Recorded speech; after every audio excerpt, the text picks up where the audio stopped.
നമസ്കാരം. പൂഞ്ഞാറിലെ രാഷ്ട്രീയ പോരാട്ടം വോട്ടെണ്ണലിലേക്ക് കടക്കുന്നതിന് മുന്നോടിയായി കത്തോലിക്ക സഭയുടെ മുഖപത്രമായ ദീപികയും പി.സി. ജോർജും തമ്മിലുള്ള പോര് കടുക്കുന്നു.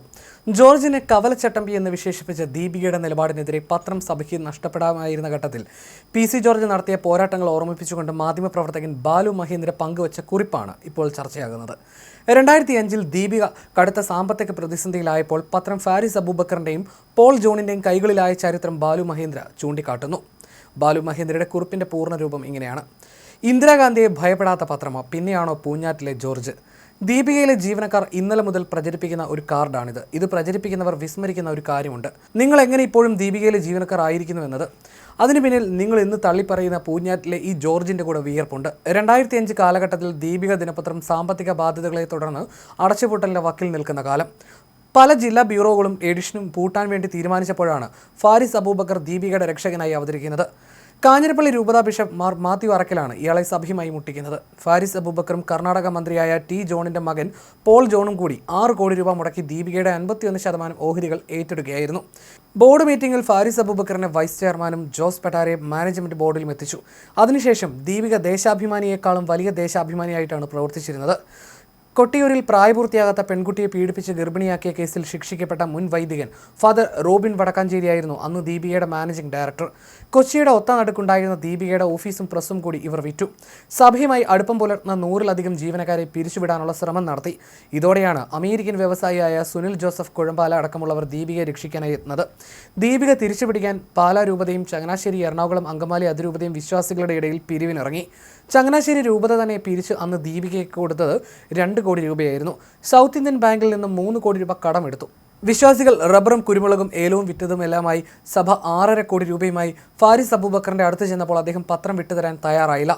പത്രം ക്രൈസ്തവ സഭയ്ക്ക് വിട്ടുതരണമെങ്കിൽ 20 കോടി രൂപ ആവശ്യപ്പെട്ടു. വിധേയത്തിൽ പിതാവടക്കം സംസാരിച്ചിട്ടും ഫാരിസ് അതിൽ ഒട്ടും വിട്ടുവീഴ്ചയ്ക്ക് തയ്യാറായില്ല. ഇതോടെയാണ് പൂഞ്ഞാർ എം.എൽ.എ പി.സി. ജോർജ് ആദ്യമായി ദീപികയ്ക്ക് വേണ്ടി ശബ്ദിക്കുന്നത്. സഭാപത്രം കൈവിട്ടു പോകുമെന്ന വിവിധ രൂപത അധ്യക്ഷന്മാരുടെ ആശങ്കകൾ പി.സി. ജോർജ് ഏറ്റെടുക്കുകയായിരുന്നു. തിരുവനന്തപുരത്തും കോട്ടയത്തും പി.സി. ജോർജ് പത്രസമ്മേളനം നടത്തി. കോട്ടയത്ത് ഫാരിസിന് കുടപിടിക്കുന്ന വൈദികരെ തുറന്നുകാട്ടി. ഫാരിസിനെയും ഫാദർ റോബിനെയും മൈക്ക് കെട്ടി തെറി വിളിച്ചു. അന്ന് ദീപികയിലെ ജീവനക്കാർക്ക് ദൈവമായിരുന്നു പൂഞ്ഞാറിലെ പി.സി. ജോർജ്. ഇതോടെയാണ് 16 കോടി രൂപ തന്നാൽ ദീപിക സഭയ്ക്ക് തിരിച്ചു നൽകാമെന്ന് ഫാരിസ് അബൂബക്കർ സമ്മതിക്കുന്നത്. തുടർന്ന് സഭാവിശ്വാസികളായ ബിസിനസ് ിൽ നിന്ന് കടമായി എടുത്ത തുക നൽകി 2007 ഡിസംബർ 31 എറണാകുളത്ത് വെച്ച് ഫാരിസിനെ ദീപികയിൽ നിന്നും കുടിയിറക്കുന്നു. അന്ന് രാത്രി തന്നെ അമേരിക്കൻ വ്യവസായിയായ സുനിൽ ജോസഫ് കുഴമ്പാല, ഫാദർ ജെയിംസ് എടത്തൽ, ഫാദർ ജോസ് പന്തപ്ലാന്തോട്ടിൽ, ചദ്നഗിരി അച്ഛൻ എന്നീ 4 പേർ ദീപികയുടെ മാനേജിംഗ് ഡയറക്ടർ ബോർഡിലെത്തി. 2008 ജനുവരി 1 ഒന്നാം പേജിൽ കത്തോലിക്ക സഭ ദീപിക പത്രത്തെ തിരിച്ചുപിടിച്ചുവെന്ന 8 കോളം വാർത്തയുമായിട്ടാണ് പുറത്തിറങ്ങിയത്. ദീപിക പത്രം കൈവിട്ടു പോകുമെന്നുള്ള ആശങ്ക വിശ്വാസികളായ കോൺഗ്രസ്, CPM, കേരള കോൺഗ്രസ്, മാണി MLA-മാരെ സഭ നേരിട്ട് അറിയിച്ചിരുന്നു. അന്നെല്ലാവരും വാമൂടിയിരുന്നപ്പോൾ നിങ്ങൾ ഇന്ന് ജോലി ചെയ്യുന്ന പത്രം തിരിച്ചുപിടിക്കാൻ തെരുവിലും ഇന്ത്യ വിഷൻ ചാനൽ ചർച്ചകളിലും പോരാടിയത് പൂഞ്ഞാറിലെ പി.സി. ജോർജ് ആയിരുന്നു. ഇന്ന് നിങ്ങളിരുന്ന് ജോലി ചെയ്യുന്ന സ്ഥാപനത്തിൻ്റെ വളർച്ചയിൽ അദ്ദേഹത്തിൻ്റെ വിയർപ്പ് കൂടിയുണ്ട്.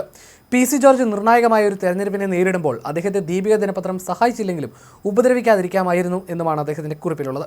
അതേസമയം സഭയുടെ മൊത്തത്തിൽ തനിക്ക് വിരോധമില്ലെങ്കിലും കാഞ്ഞിരപ്പള്ളി ബിഷപ്പിനെതിരെ താൻ ശക്തമായി നിലകൊള്ളുമെന്നാണ് പി.സി. ജോർജ് വീണ്ടും ആവർത്തിച്ചത്.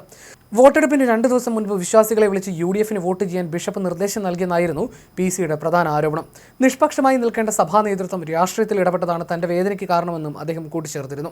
ജോർജിൻ്റെ കടന്നാക്രമണങ്ങൾക്ക് ദീപിക മുഖപ്രസംഗത്തിലൂടെ മറുപടി നൽകിയിരുന്നു.